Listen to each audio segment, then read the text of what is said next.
Olá, você vai ver nesta edição do Câmara Rio Notícias a movimentação em Copacabana. Já tem turistas na cidade à espera da festa de Réveillon. Happy New Year, Rio de Janeiro! Rede hoteleira comemora a ocupação dos quartos nos últimos dias do ano. Todo ano a gente consegue ter uma ocupação muito boa, mas esse ano veio realmente para ficar. E será que a chegada de 2020 vai ser com chuva? Você vai saber como fica o tempo na noite do Réveillon. Estou na expectativa de que seja mais chuvoso e mais fresco. Não saia daí, a gente volta já.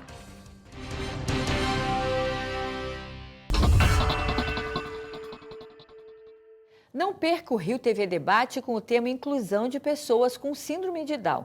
E para falar sobre o assunto, vamos receber a Raquel Canela, dançarina, a Maju de Araújo, embaixadora do Miss Down e primeira modelo do Fashion Week, o Lucas Costa, campeão de jiu-jitsu, e a fonoaudióloga da APAI Rio, Neuza Mello. Segunda-feira, 2h da tarde. Até lá!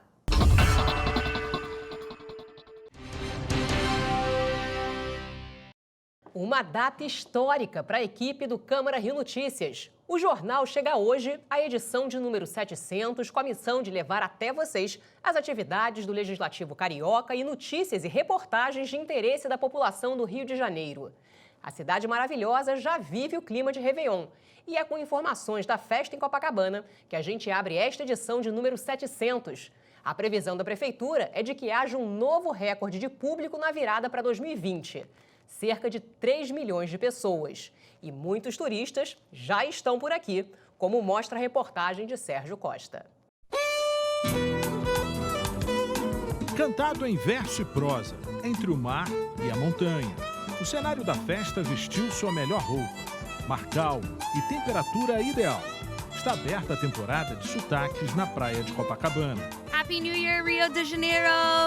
I'm from Canada and America. Colorado. O cenário de tirar o fôlego inspirou o tema do Réveillon 2020. Amor à cada vista é a maior tradução do que o Rio oferece aos seus ilustres visitantes na virada do ano. São 4 palcos e 7 telões na Avenida Atlântica. A expectativa é de que a praia de Copacabana receba um público maior do que do ano passado, quando estiveram aqui 2.800.000 pessoas. Venho bastante pra cá porque aqui é o Réveillon mais lindo e mais famoso do mundo, né? Fogos, a praia, a energia, todo mundo junto, todo mundo super feliz. Isso é muito legal. Tu já começa o ano com uma energia renovada. Eu gosto da praia, da temperatura para aproveitar a piscina também, que se não for a praia, e relaxar também é bom para ter energia de ano todo de cansaço de estudo e tal, e lá não tem praia também, então a gente aproveita aqui quando a gente vem. Eles fazem parte de uma ocupação hoteleira que já chegou a 90%, com a expectativa de ocupar os 45 mil leitos. Quem ainda pretende vir, deve correr. Ainda existem opções. O pacote de 3 dias em um apartamento de luxo de frente para o mar custa R$ 6.000. 2019 é um ano de recuperação, tanto na questão da ocupação, do número de apartamentos ocupados, quanto na questão da diária média dos hotéis.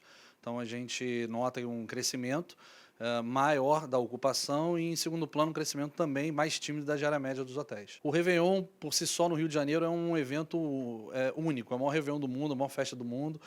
Todo ano a gente consegue ter uma ocupação muito boa, mas esse ano veio realmente para ficar e levar adiante para 2020. O setor comemora a recuperação desde as Olimpíadas. Com a alta do dólar e do euro, o turista brasileiro escolheu o Rio para passar a festa do Réveillon. A cotação do dólar e euro estando mais altos, tem vários brasileiros que preferem destinos nacionais e não internacionais, por motivos econômicos. E aí o Rio de Janeiro é o principal destino dentro do Brasil. Nas 10 balsas serão quase 17 toneladas de fogos de artifício. A queima de fogos terá 14 minutos de duração, cobrindo de cores o céu do Rio.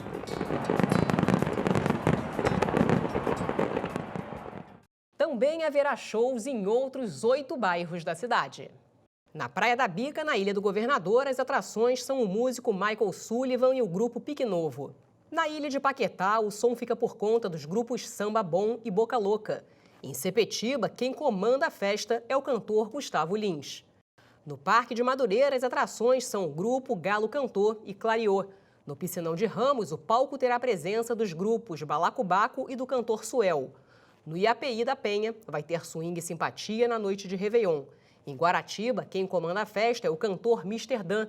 E na Praia do Flamengo, as atrações são o grupo Revelação e o cantor Naldo Bene. E ainda nesta edição, a gente volta com outras informações sobre o Réveillon. Agora confira o balanço feito por vereadores do ano legislativo de 2019.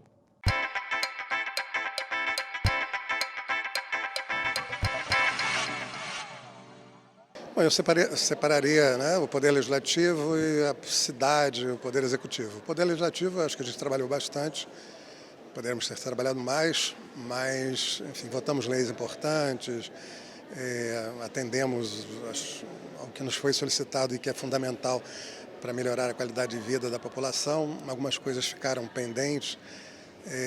Do ponto de vista agora, do outro ponto de vista, que é o ponto de vista da cidade, da prefeitura e tal, eu acho que foi um ano muito complexo, né? Uma arrecadação bem a menos do que previa o próprio orçamento, dificuldades grandes na área de saúde, com diversos profissionais meses sem receber, um caos, enfim.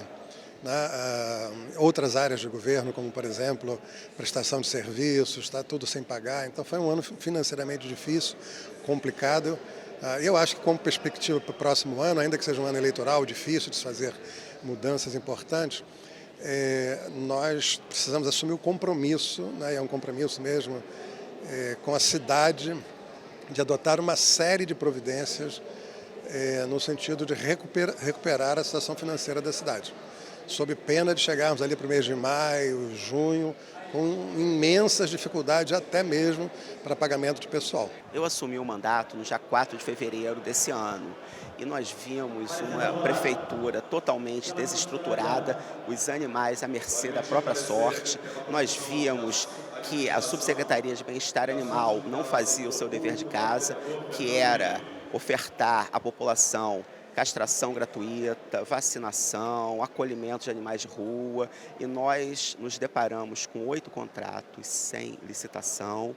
Então nós tentamos a abertura da CPI, que ainda está em decisão judicial, mas entramos no Ministério Público representando contra o subsecretário e a subsecretaria, pedimos uma inspeção extraordinária nas contas desses contratos ao TCM e está sendo realizada, e diante disso a gente tem cobrado muito da prefeitura que ela realmente faça o que é dever dela, que é cuidar e proteger os animais da nossa cidade, que nós entendemos que a população só é completa quando o meio ambiente está preservado, quando os animais são cuidados, e a população está muito sofrida. A gente vê que a prefeitura está deixando os hospitais totalmente desabastecidos, falta gestão, falta investimento, as pessoas não têm uma condição digna. Então, eu espero que a gente possa continuar caminhando conforme caminhamos esse ano, e no ano que vem eu entendo que enfrentaremos mais dificuldades, mas não podemos perder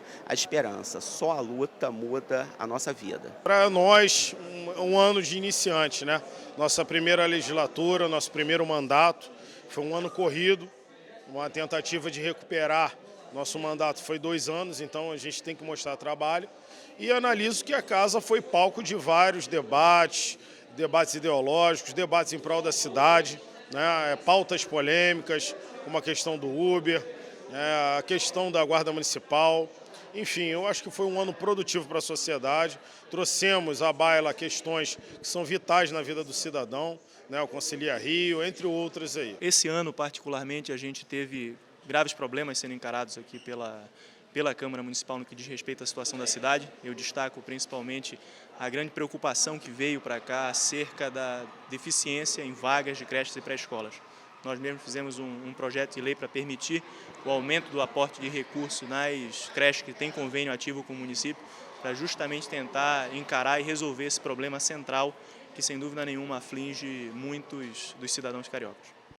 E você vai ver no próximo bloco. Será que chove no Réveillon? Vem aí a previsão do tempo para o último dia do ano.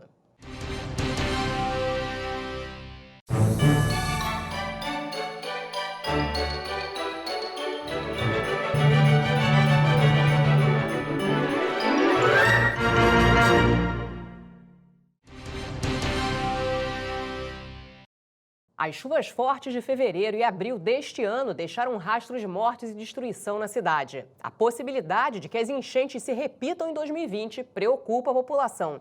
Será que a cidade está preparada para enfrentar novos temporais? Para falar sobre isso, eu recebo aqui no estúdio o analista de risco, Gerardo Portela. Gerardo, é um prazer receber você aqui e eu gostaria de começar perguntando como que a gente deve agir se a cidade entrar em estado de alerta de novo por causa das chuvas? Toda grande metrópole do século XXI tem desafios a enfrentar. E, obviamente, desafios que envolvem também a natureza. Então, você tem terremotos, na Califórnia você tem problema de terremotos, grandes incêndios, tem neve em Nova York. E no Rio de Janeiro, nosso problema são as grandes tempestades. O que a gente precisa entender é que a nossa posição geográfica, ela faz com que a gente receba uma quantidade de chuva muito grande para uma metrópole. Então, nós teremos dificuldades sempre. A gente precisa estar mais preparado a cada ano. E, atualmente, houve uma mudança, uma ampliação dos estágios do Centro de Operações Rio e de resposta à emergência, que vai dar um pouco mais de flexibilidade. De 3, passamos a ter agora 5 estágios. Então, a agilidade vai ser maior para responder às emergências. Mas a população precisa entender que nós temos aí um grande desafio coletivo, não é só das autoridades. A população também tem que fazer a sua parte. E a nossa meteorologia, ela é apurada, Gerardo, o suficiente para prever essas chuvas fortes com alguns dias de antecedência ou não? O conhecimento científico sobre meteorologia nós temos, não deixamos nada a dever a ninguém. Inclusive, existem contratos com instituições internacionais que auxiliam o Rio de Janeiro a fazer as suas previsões. O problema é que a nossa característica é de que em 40 minutos antes do evento você não tem certeza, pelas características de topografia, se a chuva vai cair sobre o Rio de Janeiro, ficar ali caindo sobre o rio, ou se vai seguir para o mar. Então, você tem uma janela de tempo muito curta para descobrir se realmente vai ter uma quantidade imensa de chuva ou não naquela região. Esse é um problema nosso, tipicamente do Rio de Janeiro. É claro que o Brasil todo sofre com esse problema, mas o Rio de Janeiro, em especial, graças à questão, às nossas belezas naturais, ela acaba gerando também esse fator a mais, né? O alerta da Defesa Civil que a gente recebe via SMS ou até as próprias sirenes nas comunidades, são confiáveis? Elas são, na realidade, eu quero te perguntar se elas são eficazes, Gerardo. É o que se tem em termos de tecnologia hoje, no grau de desenvolvimento que a cidade do Rio de Janeiro oferece. Lembrando que o Rio de Janeiro ele possui um centro de operações que veio lá desde a época dos Jogos Olímpicos, que poucas grandes metrópoles do mundo possuem um centro tão repleto de opções para responder a uma emergência. Mas é importante, mais uma vez eu enfatizo, entender que é um desafio. Então, a nossa cidade vai passar por tormentas, em todo o verão ela passa por dificuldades, e é preciso agir proativamente, né, preventivamente, a questão de limpeza pública, não jogar lixo em qualquer local, reduzir as atividades nos dias onde você tem uma previsão de chuva. Você não vai marcar um evento justamente numa tarde em que se tem uma previsão de grandes chuvas. Então, a gente tem que ter essa agilidade também para deixar o carro em casa e procurar o transporte coletivo, usar o metrô. São ações que a população como um todo, são quase 7 milhões de pessoas, precisa entender, a população, que parte do trabalho saber cada um agir e se defender dessa situação de tormenta. Porque ano passado, na realidade, ventou muito, aconteceram alguns deslizamentos com mortes, né? E a cidade do Rio, por causa do aquecimento global, corre o risco de acontecer tornados, por exemplo? A gente passou realmente por algo além da média no último verão. Foram chuvas muito intensas, até mais do que o verão. Até em maio a gente teve chuvas muito fortes. Então, seria aquele ponto fora da curva, né? Esse ano há uma previsão de que nós não vamos ter aquela questão do El Niño. Então, há uma expectativa de chuvas também intensas, mas dentro de uma normalidade. Sim, vai ser um verão com temperaturas mais brandas, é isso que se espera. Então, eu penso que isso não deve reduzir o nosso estado de alerta como população. O que a gente precisa fazer é entender a realidade do Rio de Janeiro. Então, nós temos aqui uma beleza natural, uma floresta, o mar, montanhas.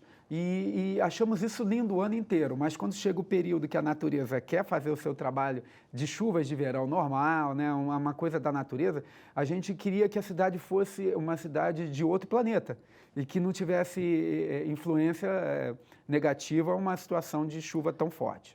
Quais as principais áreas de risco, já que você está comentando aqui, as áreas que correm maior risco aqui na cidade? Infelizmente, o risco maior é por causa daquelas áreas de crescimento desordenado. Porque até mesmo... A Niemeyer, por exemplo. A Niemeyer e comunidades que vivem em costas, né? Então as favelas. Por quê? Porque a infraestrutura é ruim, então a própria construção já é frágil, né? E em local inadequado tecnicamente. E esse é um erro gravíssimo. Nós pagamos um preço muito mais caro, a gente pode passar por chuvas e alguns problemas, como acontece, por exemplo, na Flórida, você tem isso na Califórnia, e não ter tantas vítimas. Mas aqui no Rio a coisa fica grave por causa dessas regiões, esses bolsões miseráveis. Enquanto a gente se conformar com isso, nós vamos ter perdas humanas muito graves. O próprio escoamento da água nessas regiões, como a Niemeyer, fica muito prejudicado, porque quando você constrói sobre essas regiões, a água não flui pelos seus caminhos naturais, ela acaba se concentrando e criando ali as enxurradas que vão destruindo o terreno e causando os desmoronamentos. Porque, na realidade, o que acontece com esses desmoronamentos é uma coisa que não é pontual, não é daquele temporal, não é daquela chuva, não é daquele verão, é uma coisa que já vem acontecendo já há algum tempo, não é isso? Sem dúvida, é o crescimento desordenado. Então, é um problema que, às vezes, as autoridades têm um pouco de receio, porque você vai mexer com o interesse de muitas pessoas que querem morar próximo do trabalho, em locais que não têm condição de moradia, mas enquanto a gente conviver com isso, a gente está aceitando a miséria e está aceitando o risco de perda de vidas humanas. No meu entendimento, deveria ser elaborado um plano, não a nível de cidade ou de estado, mas nacional, para a eliminação desse tipo de moradia, porque não é compatível com um país como o Brasil, que já tem um certo grau de desenvolvimento, que aceite isso passivamente. Eu acho que não vai mudar da noite para o dia. Mas nós precisamos começar a pensar em soluções mais definitivas para nós não termos esses bolsões que, quando a gente olha, por exemplo, de um voo, a gente pensa que está na África. E às vezes até tem regiões da África que não são tão perigosas como algumas que nós temos em cidades como Rio de Janeiro e outras do Brasil. Gerardo, muito obrigado. Foi um prazer receber você aqui. Eu que agradeço, Ingrid. Muito obrigado. E a gente volta a falar sobre o Réveillon. Confira agora o esquema de funcionamento do transporte público durante a noite da virada e no primeiro dia do ano. Ainda estão disponíveis os cartões para os horários das 7, 8, 10 e 11 da noite do último dia do ano. No horário das 9 da noite, só é possível comprar cartões para sair de Copacabana. A compra só pode ser feita na Estação Carioca. A venda acontece até o fim do estoque ou até o início da operação especial às 7 da noite do dia 31 de dezembro. Com exceção do VLT, o transporte público carioca vai entrar em operação especial durante o Réveillon. Os corredores do BRT, Transoeste, Transcarioca e Transolímpica terão horários diferenciados durante a noite da virada e no primeiro dia do ano. No dia 1º de janeiro, vão circular as linhas que costumam rodar aos domingos. Já no dia 31 de dezembro, serão adotados os horários praticados pela operação aos sábados. A Supervia informou que vai reforçar a operação para atender a demanda de passageiros. Serão oferecidas viagens extras durante a madrugada do primeiro dia do Ano Novo, com destino à Baixada Fluminense, Zona Norte e Zona Oeste. Todos os trens em operação terão ar-condicionado. O VLT Carioca destacou que terá circulação normal durante o período de fim de ano, com linhas operando até meia-noite. E será que vai chover na noite do Réveillon? A repórter Luciana Cabizieri foi ouvir uma meteorologista sobre a previsão do tempo para o último dia do ano.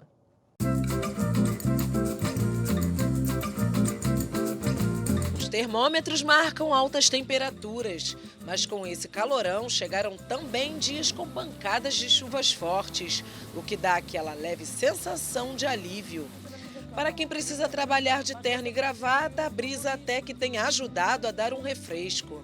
Essa semana tem sido bem Tá oscilando com chuva, com calor e tal, mas eu estou sentindo particularmente, não sei se eu estou com terno também, isso é um pouco mais característico. A turista Rebeca Sampaio, que está na cidade a passeio, diz que está até sentindo falta do calorão que costuma fazer na cidade nessa época do ano. De fato, eu tô achando mais fresquinho em relação ao vento. Das últimas vezes que eu vinha, não estava com o vento tão geladinho assim, né? Mas essa indecisão climática tem levantado uma dúvida. Como ficará o tempo para quem está na cidade e pretende curtir a noite de Réveillon? Estou na expectativa de que seja mais chuvoso, mais fresco. Na realidade, o guarda-chuva é de backup no escritório, para não andar com peso na rua, entendeu? E a chuva não me pegar de surpresa. A meteorologista do Centro de Operações da Prefeitura do Rio diz que as frentes frias que passaram pela cidade no mês de dezembro contribuíram para amenizar as temperaturas. Em dezembro, a gente teve um número maior de frentes frias passando próximo aqui da cidade do Rio. Então, com isso, a gente teve bastante umidade, o que ocasiona mais nuvens, mais nebulosidade, e assim a temperatura não subiu tanto ao longo do mês de dezembro. Agora, nos próximos dias, nesse final de semana, é que a gente vai ter dias bem característicos de verão aqui na cidade do Rio, temperaturas elevadas e sem chuva pelo menos até domingo. Mas segundo a previsão do tempo, a véspera da chegada do Ano Novo será com pancadas de chuvas isoladas no município do Rio. Mas cariocas e turistas irão curtir o Réveillon com tempo firme. A partir de segunda, a gente pode ter pancadas de chuvas no período da tarde por conta do calor e alta umidade. Então, são rápidas e isoladas essas pancadas, tanto na segunda como na terça-feira também, véspera de Ano Novo. Porém, já na noite do dia 31, a previsão é que não aconteça chuva, essa chuva se concentre no período da tarde e à noite e na virada, a tendência é sem ocorrência de chuva aqui para a cidade do Rio e aí com certeza dá para ver bem os fogos aqui na cidade.